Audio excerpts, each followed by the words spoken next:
بسم الله الرحمن الرحيم عن رجل من أصحاب النبي صلى الله عليه وسلم قال قال رسول الله صلى الله تعالى عليه وسلم عليك السلام وعلى أبيك السلام رواہ ابو داود۔ صحابی رسول فرماتے ہیں مجھے میرے والد صاحب نے نبی پاک صلی اللہ علیہ وسلم کی خدمت میں بھیجا اور کہا حضور کو میرا سلام کہنا، کہ فرماتے فاتحتہ فقلت، میں حضور کی خدمت میں آیا، عرض کیا ان ابی یقرئک السلام، یا رسول اللہ میرے والد صاحب آپ کو سلام کہہ رہے تھے۔ حضور علیہ الصلوۃ والسلام نے جواب دیا علیک السلام وعلی ابیک السلام، آپ پر بھی سلامتی ہو اور آپ کے والد گرامی پر بھی سلامتی ہو۔ دوستو اس حدیث میں ہم نے دو مسئلے سمجھنے ہیں۔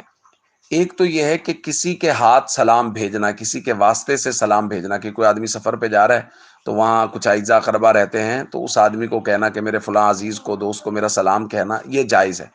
اور دوسرا صحابی رسول نبی پاک صلی اللہ علیہ وسلم کی طرف سلام بھیج رہے ہیں تو یہ بھی بات ثابت ہو گئی کہ کوئی چھوٹا کسی بڑے کو سلام بھیج سکتا ہے۔ بیٹا والد کو اگر سفر پہ ہیں تو والد کے پاس کوئی جا رہا ہے ان کو سلام بھیج سکتا ہے، شاگرد استاذ کو سلام بھیج سکتا ہے، کوئی مرید اپنے شیخ کو سلام بھیج سکتا ہے، کسی بزرگ کو سلام بھیجا جا سکتا ہے، یہ خلاف ادب نہیں ہے۔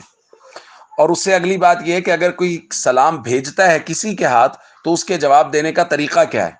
تو اس کے جواب دینے کا جو طریقہ ہے وہ یہ ہے کہ جو سلام لایا ہے پہلے اس پر سلامتی، پھر اس کے بعد جس نے سلام بھیجا اس پر، تو اس کے جواب کا طریقہ ہوگا علیکہ وعلیہ السلام۔